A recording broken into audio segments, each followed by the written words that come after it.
নমস্কার। আজ পাঠ করব অমর কথাসাহিত্যিক শ্রী বিভূতিভূষণ বন্দ্যোপাধ্যায় রচিত একটি ছোট গল্প। আজকের গল্প সার্থকতা।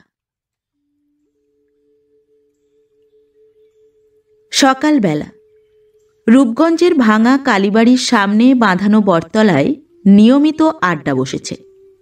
এখানে প্রথমেই বলা উচিত, রূপগঞ্জ কোনো ব্যবসার জায়গা নয়। কোনো কালে ছিল যে এমন কোনো প্রমাণও নেই।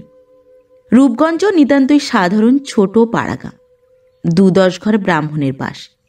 এছাড়া কামার, কুমোর, জেলে ইত্যাদি অন্য জাত আছে। গঞ্জ থাকা তো দূরের কথা, গ্রামে একখানা মাত্র মুদিখানার দোকান। কিন্তু লোকে ১২ মাস ধার নিয়ে নিয়ে দোকানের অবস্থা এমন করে তুলেছে যে দোকানের মালিক দোকান তুলে দিতে পারলে হাঁপ ছেড়ে বাঁচে।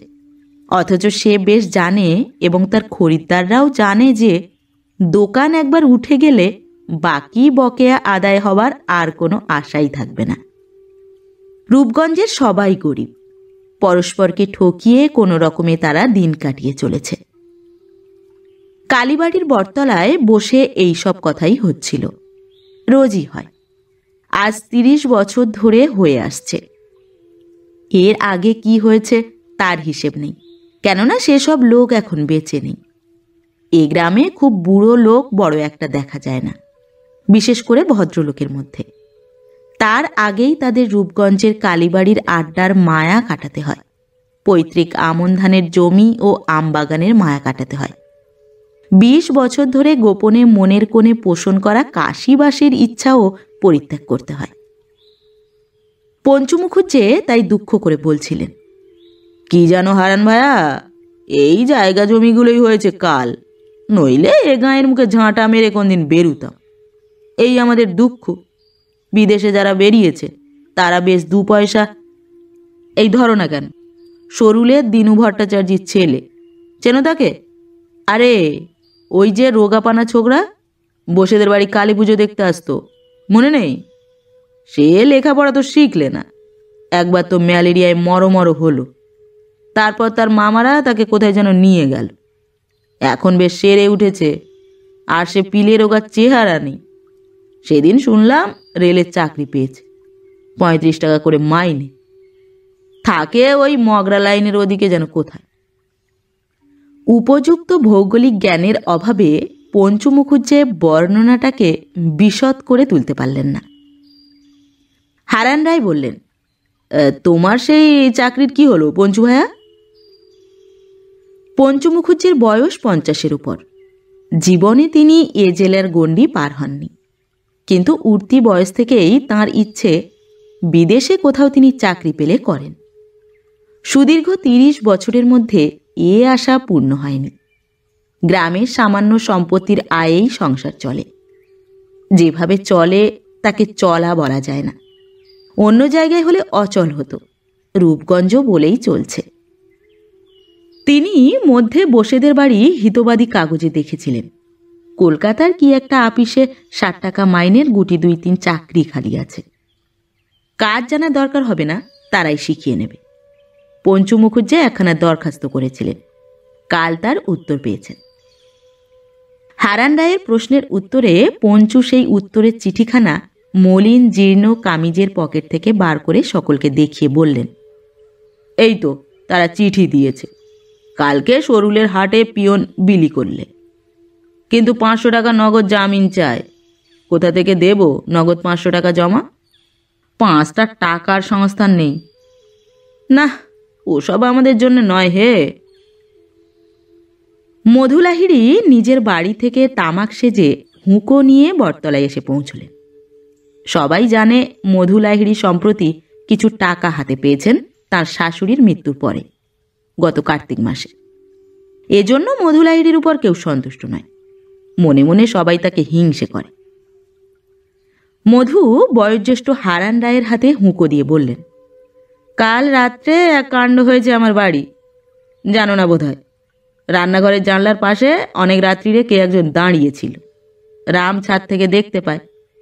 সে বাইরে এসেছিল, ছাদের নিচেই ওপাশে রান্নাঘর, ধপধপে জ্যোৎস্না রাত। দেখে যে কালো মতো কে একজন জানলার গড়ার ধরে দাঁড়িয়ে। সে ছেলে মানুষ, চেঁচিয়ে উঠতেই আমার স্ত্রীর ঘুম ভেঙেছে, আমারও ঘুম ভেঙেছে। সবাই ছাদে বার হয়ে দেখি কোথাও কিছু নেই, কিন্তু রান্নাঘরের পেছনে শেওড়া গাছগুলোর মধ্যে যেন কি শব্দ হচ্ছে। সারা রাত জেগে কাটিয়েছি। উফ, গাঁয়ে বাস করা ভার হলো দেখছি। মধু লাহিড়ীর এ কথায় কেউ সন্তুষ্ট হলো না, কেউ কথাটা বিশ্বাসও করলে না। সবাই ভাবলে হাতে টাকা হয়েছে, তাই লোককে জানানো যে আমার বাড়ি চোর যাতায়াত করে রাত্রে। এটা বড় মানুষই দেখানো একরকম। হারান রায় মধুর হাত থেকে হুঁকো নিয়েছিলেন। তিনি চক্ষু লজ্জায় পড়ে বললেন, তুমি আবার বাস করো বাঁশবাগানের মধ্যে, রাত বেরোত খুব সাবধান থাকবে, কাল পড়েছে বড়ই খারাপ।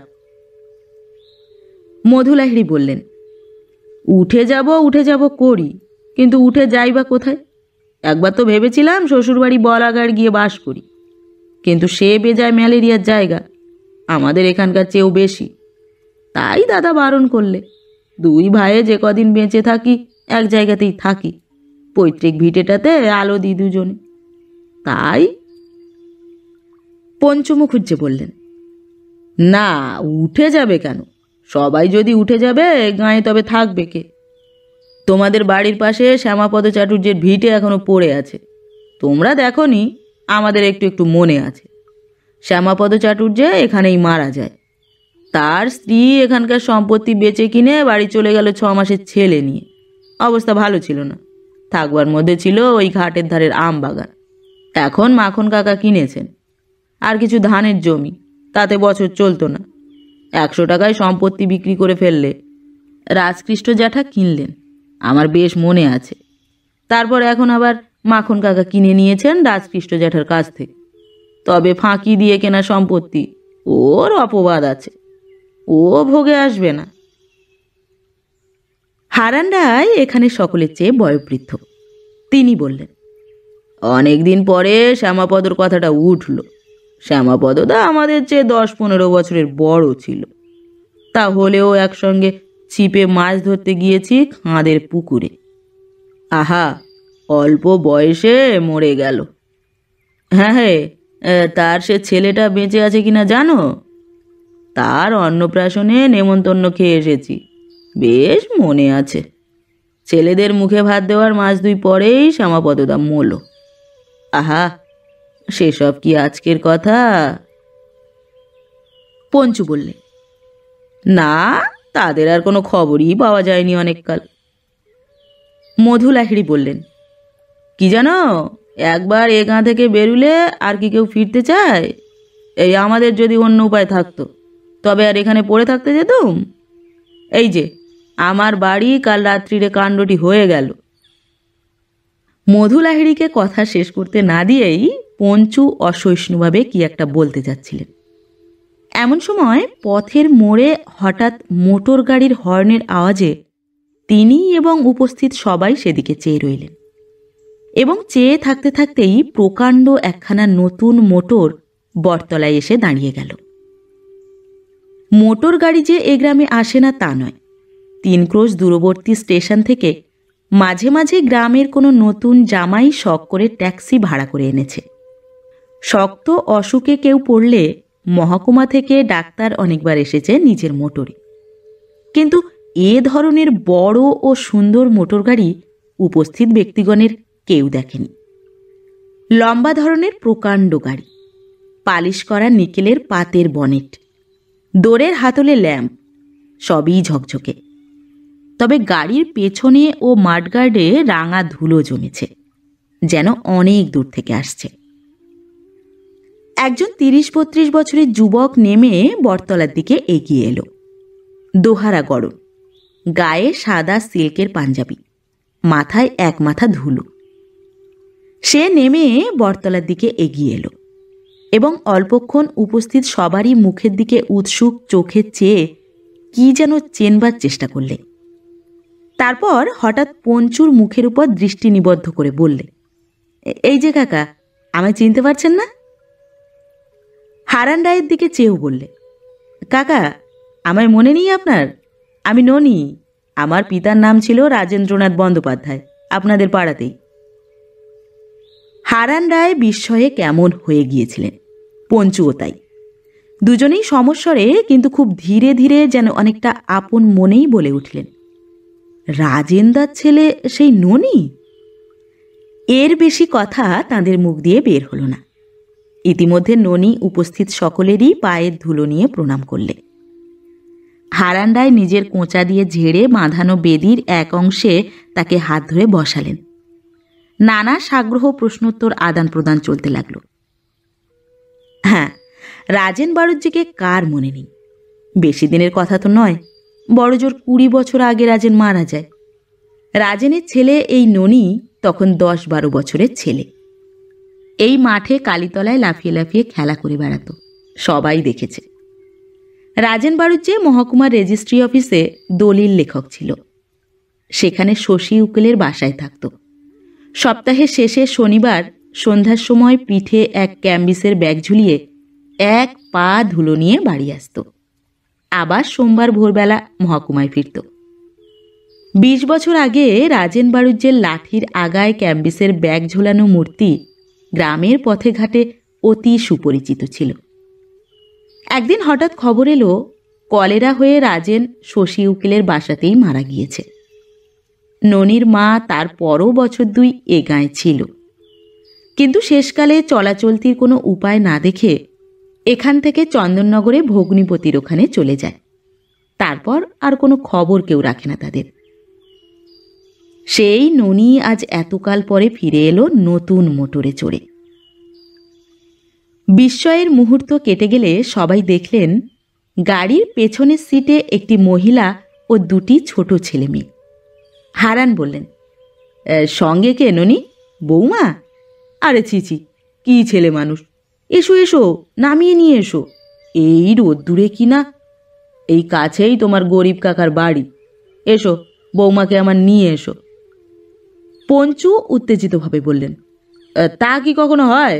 আমার সঙ্গেই বাবাজির প্রথমে কথা হলো, আমার বাড়িতেই এ বেলাটা অন্তত। শেষে হারান রায় জয়ী হয়ে বিজয় গর্বে উৎফুল্ল মুখে ননি ও তার স্ত্রী এবং ছেলে মেয়েদের নিজের বাড়িতে নিয়ে গেলেন। বিদ্যুৎ বেগে এ সংবাদ গ্রাম্যয় রাষ্ট্র হওয়ার সঙ্গে সঙ্গে হারান রায়ের বাড়িতে রথযাত্রার ভিড় শুরু হলো। ননির স্ত্রী বেশ সুন্দরী, একটু মোটাসোটা, কথাবার্তায় খুব অমায়িক, বড় মানুষই চালচলন একেবারে নেই। ননিকে ছেলেবেলায় দেখেছে এমন অনেক লোকই গাঁয়ে আছে। সবাই বলা বলি করতে লাগলো, একেই বলে অদৃষ্ট। ওর মা ওর হাত ধরে কাঁদতে কাঁদতে গা ছেড়ে গিয়েছিল, আর আজ দেখো কাণ্ড, ভগবান যাকে যখন দেন, ইত্যাদি। পঞ্চু বললেন, আহা, সকালবেলাতেই তো বলেছিলাম, এ গাঁ ছেড়ে যে বাইরে পা দিয়েছে সেই উন্নতি করেছে, কেউ বেশি কেউ বা কম। আজ যদি আমি গাঁয়ে বসে থেকে নিজেকে মাটি না করি, তবে আমার কি এ দশা হয়? না, এবার বেরুতে হবে। দেখি একবার ননি বাবাজিকেই বলে দেখি, যদি কিছু জোগাড় টোগাড় করে দিতে পারে। ননির অবস্থা পরিবর্তনে গ্রামের কেউই অসুখী নয়, বরং সকলেই আনন্দিত। কারণ ননির সঙ্গে এ গ্রামের কারো স্বার্থের সংঘাত নেই। ননি এখানে বাসও করে না। তাছাড়া সবাই ননিকে শেষবার যখন দেখেছে তখন ননি ছিল ছোট ছেলে। তার সম্পর্কে কোনো হিংসাদ্বন্দ্বের স্মৃতি কারো মনে গড়ে ওঠেনি, ছোট ছেলের উপর স্নেহের স্মৃতি ছাড়া। বিকেলে বাঁধানো বটতলায় প্রকাণ্ড মজলিস বসেছে। মাঝখানে গাছের গুঁড়ি ঠেস দিয়ে বসে ননি। তাকে গোলাকারে ঘিরে গাঁয়ের বালক, বৃদ্ধ ও যুবার দল। কি করে সে বড়লোক হলো এ কথা সবাই শুনতে চায়। শ্রীপতি কর্মকার ও পাড়ার একজন গণ্যমান্য ব্যক্তি। তামাকের ব্যবসা করে তিনি হাতে 2 পয়সা জমিয়েছেন সবাই বলে, যদিও শ্রীপতি তা স্বীকার করেন না। শ্রীপতির সঙ্গে ননির বাবা রাজেন বাড়ুজ্যের খুব বন্ধুত্ব ছিল। ননির আসবার খবর পেয়ে তিনি পায়ের বাত সত্ত্বেও ওপাড়া থেকে এসেছেন দেখা করতে। শ্রীপতি জিজ্ঞেস করলেন, তা বাবাজির এখন থাকা হয় কি কলকাতাতেই? আগে না, আমি থাকি হোশঙ্গাবাদ, নর্মদার ধারে, সিপি। সেখানেই আমার কাঠের গোলা আর আপিস। কলকাতাতে এসেছিলাম, একটু কাজও ছিল, আর একখানা মোটর কিনবো বলে। কাল তাই ভাবলাম গাড়িখানা তো কেনা হলো, একবার এতে করে গিয়ে পৈতৃক ভিটেটা দেখে আসি। বলা বাহুল্য, ননি কোথায় থাকে সে কথা কেউ বুঝতে পারলেন না। নর্মদা নামে একটা নদীর কথা অনেকে কাশিরাম দাসের মহাভারতের মধ্যে পড়েছেন, কিন্তু তার ভৌগোলিক অবস্থান সম্বন্ধে এদের ধারণা কুয়াশাচ্ছন্ন শীতের প্রভাতে সমুদ্রবক্ষ থেকে দৃশ্যমান দূরের তীররেখার চেয়ে স্পষ্টতর নয়। পঞ্চমুখুজ্জে একটা সোজা প্রশ্ন জিজ্ঞেস করলেন, বিয়ে করেছো কোথায় বাবাজি? ওই হোশঙ্গাবাদেই। আমার শ্বশুর ওখানকার ডাক্তার, বহুদিন সেখানে বাস করছেন। তবে কলকাতায় সব আত্মীয় স্বজন আছে তাঁদের। দেখতে দেখতে 2 দিন কেটে গেল। একবেলা থাকবার জন্যে ননি এসেছিল এখানে, কিন্তু শৈশবের শত স্মৃতিমাখানো গ্রামকে ছেড়ে যেতে তার সাধ্যে কুলিয়ে উঠল না। ননির এক ছোট ভাই ছিল, বোবা ও কালা। 3 বছর বয়সে বর্ষার সময় ননিদের বাড়ির পেছনে ডোবার জলে ডুবে মারা গিয়েছিল। মৃতদেহ যখন ভেসে উঠেছিল তখন জানা যায়। তার আগে হারিয়ে গিয়েছে বলে এপাড়া ওপাড়া খোঁজ হচ্ছিল। সেই ডোবাটি তেমনি আছে। এসব পাড়াগাঁয়ে কোনো কিছু হঠাৎ বদলায় না। হয়তো আরও 20 বছর ডোবাটা থাকবে, হয়তো আরও 50 বছর থাকবে। ননির বয়স তখন 6 বছর, কিন্তু সে বর্ষা দিনের কথা আজও তার বেশ মনে আছে। কখনো কি ভুলবে? ওপারের ডুমুর গাছের তলায় দাঁড়িয়েছিলেন ননির বাবা। এপারে লোকে লোকারণ্য হয়েছিল। হোশঙ্গাবাদে তার কিসের বাঁধন আছে? কিছুই না, সে 2 দিনের বাঁধন। এখানকার সঙ্গে সম্বন্ধ অনেক গভীর। এতদিন আসেনি তাই ভুলেছিল। আজ সেই 3 বছরের অবোধ বোবা কালা ছোট ভাইয়ের করুণ মুখখানি তার মনে স্পষ্ট হয়ে ফুটল। সে কিভাবে তার দিকে চাইত, তার সে বুদ্ধিহীন দৃষ্টি, নাকের তিলটি। আশ্চর্য, মানুষের এতও মনে থাকে। সমস্ত জীবনটা যেন এক মুহূর্তে একটা ম্যাপের মতো চোখের সামনে পড়ে আছে দেখতে পেলে। প্রথম জীবনের দারিদ্র্য, প্রথম বিদেশ যাত্রা, ব্যবসাতে উন্নতি, বিবাহ। তার মনে হলো যাকে সে এতদিন সাফল্য ভেবে আত্মপ্রসাদ লাভ করে এসেছে, জীবনে আসলে তার মূল্য কি। তার যেন আজ একটা নতুন চোখ খুলেছে। জীবনের পাতাগুলো নতুনভাবে পড়তে শিখেছে। জীবনে যা নিয়ে এতদিন সে ভুলে আছে, আজ মনে হচ্ছে তা ভেতরের সম্পদ নয়, বাইরের পালিশ মাত্র।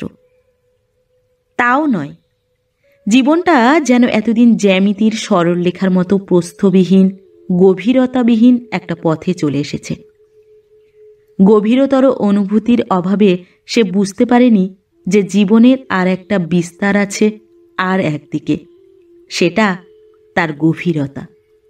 নিজের মনের মধ্যে ডুব দেওয়ার অবকাশ কখনো তো হয়নি।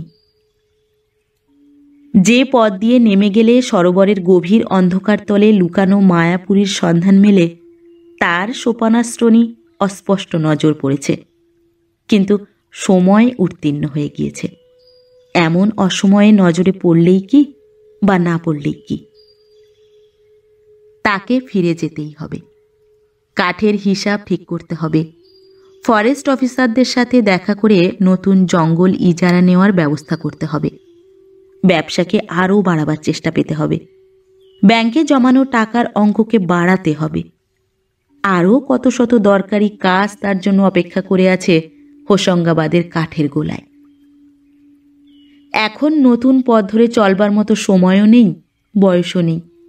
সাফল্যের আলোয় তাকে ব্যর্থতার যে পথে পথ ভুলিয়ে নিয়ে চলেছে, সেই পথেই তার পথ।